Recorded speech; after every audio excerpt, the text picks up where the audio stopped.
When I tell people I'm a linguist, they usually assume some version of, you must really love grammar, or you must speak a dozen languages, or maybe if they've thought about it a bit more, you study how kids acquire their first words. And a depressing number of people actually respond with, I'd better watch how I speak around you. Ha. What almost nobody assumes is that I spend much of my working life on Fourier transforms, mixed effects regression models, and linear algebra.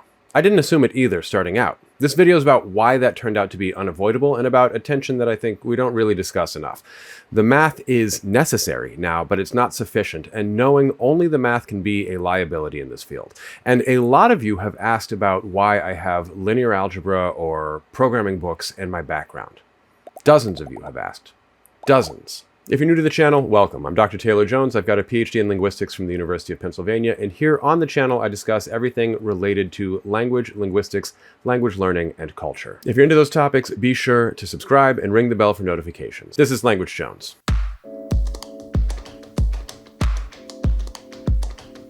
Thanks to Monarch for sponsoring this one. I've paid down debt before without ever really feeling like it was working. You send the payment, the balance drops a little, and the number still looks enormous. What changed was one clean dashboard. Accounts, spending, net worth, debt payoff progress, recurring bills, all in one view. Monarch syncs with over 13,000 institutions, so connecting my banks, cards, and brokerage, who am I kidding, took about 10 minutes. The budgeting's flexible instead of rigid. Fixed versus flexible spending, my own rules and categories. And when a category spikes, like when I had a bunch of expenses for conference travel, Monarch's AI explains it using my actual financial data instead of leaving me to guess. If you're managing money with a partner, you both get the same shared view. Same numbers, same goals. No ads and nobody's selling my data. I'm the customer, not the product. And it works just as well on web as on mobile. Monarch.com, link in the description. Promo code Jones50 for 50% off, or just scan the QR code on screen. Math shows up all across linguistics, well beyond my own subfield and beyond computational sociolinguistics, which I helped create. It shows up in ways that surprise people who picture the field as humanities adjacent close reading. Though there is close reading too. See my recent videos on the Odyssey if you want more on that. Syntax is probably the clearest place to start because it's discrete mathematics. Modern syntactic theory represents sentence structure as trees, or more formally as graphs. Graph theory and formal language theory supply most of the vocabulary for saying what counts as a well-formed tree. Two more questions come out of the Chomsky hierarchy, yes, that Chomsky, and automata theory. Whether a particular grammar can even generate the set of sentences a language allows, and what computational resources you need to parse it. That's the same mathematical territory that classifies what computers can and can't efficiently compute. Optimality theory treats choosing between candidate pronunciations as a constraint satisfaction problem, a framework it borrows more or less directly from computer science as well. Are phonologists doing that optimization problem with handwritten tableau and Zapf dingbats or wingdings? Yes, but calculus done with crayons on construction paper is still calculus. Computational linguistics and natural language processing are the most obvious case, I think, since that work is now mostly statistics and linear algebra by other names. It was first machine learning, now it's artificial intelligence. NLP and theoretical linguistics aren't the same project, though they do share tools as well. NLP optimizes for performance on a task, and a lot of formal linguistics is asking a sort of different question: what the math reveals about the structure of the human language faculty itself. Of course, you can use the tools of one to do the other, as with the paper I was recently a co-author on, where we used NLP tools to do dialect geography. I'll link a video about it at the end of this video, and in the description. And historical linguistics, which sounds like the most purely qualitative subfield, increasingly borrows phylogenetic methods from evolutionary biology to reconstruct language family trees from cognate data. These are the same algorithms that build species trees from DNA. You thought it was just old men smoking pipes and reading incantations in Sumerian, right? Well, it is that. I once walked in on Don Renge pacing in his office reading an ancient cuneiform incantation aloud, and I just slowly backed out of the room. But now historical linguists are also doing cladistics work with k-mean clustering algorithms. So the pattern across the field is different subfields borrow different branches of math for different reasons, depending on what kind of structure they're trying to capture. If you're a STEM person who likes language, we need you. My subfield borrows an unusually wide range of that math, and I want to kind of walk through why. I work primarily in sociophonetics, the study of how the physical sounds of speech varies across speakers and changes over time and geography, and what that variation tracks socially. That sounds like it should mostly be listening carefully and transcribing, and it partly is. But almost every step after listening required math that I hadn't planned on needing. Start with the acoustic signal itself. Speech is a sound wave, pressure varying over time, and you can't answer what vowel is this or how front or back is this vowel exactly by ear alone, not with the precision the work demands now. One researcher on the Linguistic Atlas of the Gulf States, if I remember correctly, botched hundreds of interviews worth of data. He had a merger himself, and he couldn't hear that the people that he was interviewing didn't have the merger. So if the question of vowel identification isn't answerable by ear alone, how is it answered? It's answered by decomposing the wave into its component frequencies, using recorded audio, obviously, which is what a Fourier transform does. It takes a signal in the time domain and re-expresses it in the frequency domain, telling you which frequencies are present and how strongly. The math behind that decomposition relies on complex numbers, which is not something that I expected to need before I could measure a vowel formant. You don't need to derive the Fourier transform from scratch to use it, the same way that you don't need to derive linear regression from scratch to run one. But you do need to understand what the transform is actually doing well enough to know when it's potentially inaccurate. When a formant measurement is an artifact of a window size or background noise rather than a real property of the vowel that you're trying to measure. And to his credit, Mark Lieberman more or less insisted that we learn and understand Fourier transforms from scratch. I remember being in Intro to Phonetics and spending my nights on Khan Academy trying to understand what the fuck was going on in the complex plane. Something I had honestly not learned the first time. Once you've got measurements, hundreds or thousands of vowel tokens from dozens of speakers, recorded at different points in time, you are doing sociolinguistics in the classic Lebovian sense, and that's where probability and statistics take over. Is an apparent shift in vowel quality across age groups a real change in progress, or could it be explained by chance given the sample size? Is the variation correlated with social class, gender, or speech style? And if so, how much of the variation does each factor actually explain once you control for the others? Mixed effects regression models answer those questions. They let you account for the fact that observations cluster. Multiple tokens from the same speaker aren't independent data points the way that classical regression might have you assume.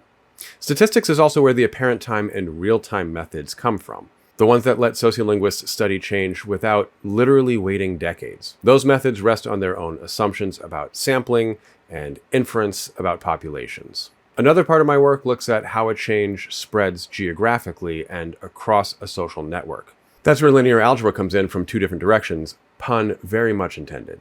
Spatial statistics, modeling how similar two speakers' speech is as a function of the distance between them, or detecting geographic clustering in a dialect feature, relies on covariance matrices and the linear algebra operations that you perform on them. And when I move from describing a change to modeling its dynamics, treating a linguistic variant the way that a population biologist treats competing alleles, with a frequency that evolves over generations under selection and drift, the underlying math is a system of difference or differential equations.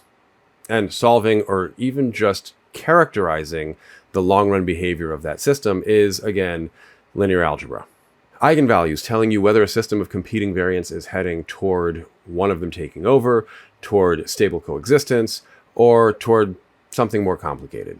So by the time you add it up, pun again very much intended, complex numbers for the signal processing, that gets you your raw measurements, probability and statistics for the inferential question of whether a change is real and what's driving it, and linear algebra for the spatial and dynamical systems modeling questions about how a change moves through a population. So you need the math to do the empirical part of the job competently. And how do you do all that stuff? Well, not by hand. I thought I was going to study Mandarin and Zulu and other languages when I was in grad school for linguistics. I didn't have time for any of that shit. The languages that I spent hours studying were, let me check my notes, Python, R, Unix, and for a brief period, NetLogo for agent-based modeling. More interesting than the inventory of tools, though, is why the solution isn't just get a mathematician to do the modeling part. Sometimes a computer science person or a mathematician does help enormously, don't get me wrong, but a Fourier transform doesn't really know what a vowel is. It'll faithfully decompose any pressure wave that you feed it.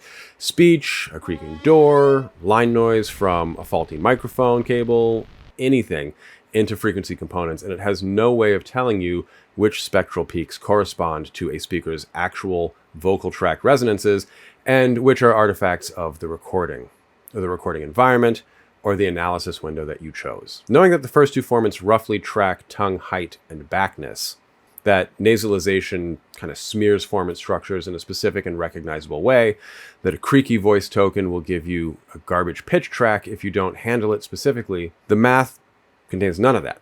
That's phonetic knowledge, and without it, you can produce a perfectly correct looking spectrogram analysis that is measuring noise. The same is true a level up.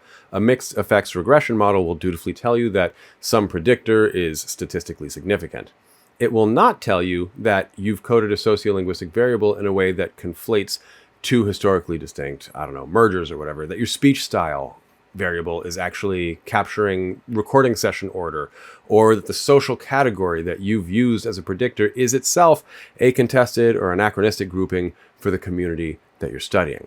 Those are judgment calls that require knowing the language, knowing the community, and knowing the history. Better statistics will not recover them from the data. Unfortunately, a lot of sociolinguists know neither the linguistics nor the math and rely on black box software to do their thinking for them, which is only going to get worse as time goes on. I know a sociolinguist who in 2015 or so publicly opposed learning to code at all, and who showed up to conferences with data that an army of undergraduates had coded by hand, phonetic token by phonetic token, like a distributed meat computer. A co-author then analyzed it with outdated black box software. Looking at you, Varbrel. That linguist just got tenure, and I have no doubt they're just vibe coding with ChatGPT now. Understanding the scientific method from first principles, how to think about operationalizing an experiment, statistical power, avoiding collinearity, all these things, those are going to be a lot more important going forward than writing clean, elegant code in R. Claude will do it for you. And the same problem occurs again at the dynamical systems level. A model of selection and drift will give you eigenvalues and a prediction about whether a variant goes to completion.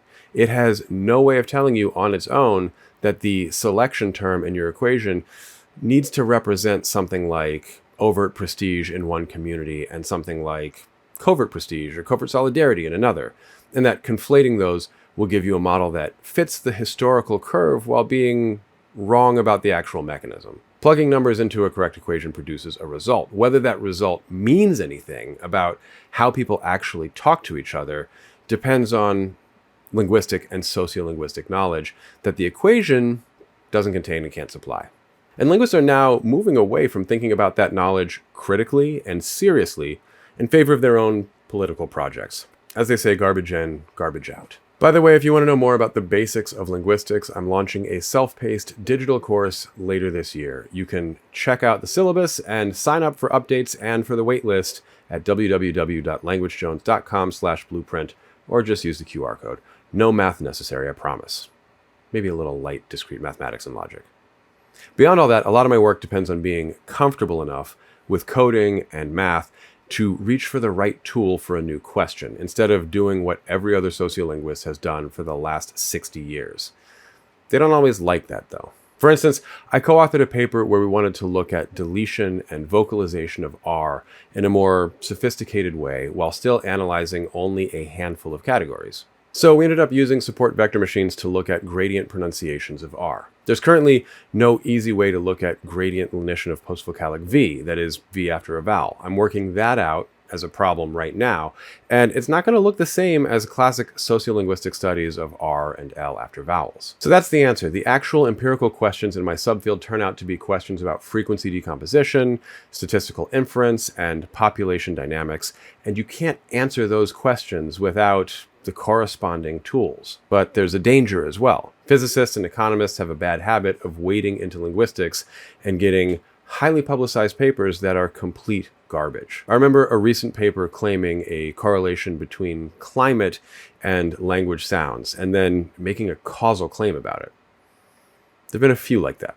Oh, and I haven't even touched on lambda calculus in formal semantics or on how semanticists use formal logic. And I've got a whole video on game theoretic approaches to pragmatics that I'll be releasing soon. So much of language, it turns out, requires the tools of mathematics and computer science to tease apart. And doing that with any real empirical validity requires doing, well, science, like STEM science. And of course, statistics. If you like what I'm doing with the channel, you can support it on YouTube with super thanks or over on Patreon at www.patreon.com/languagejones. Please leave a comment. They are great for the algorithm. And subscribe if you haven't already. Until next time, happy learning.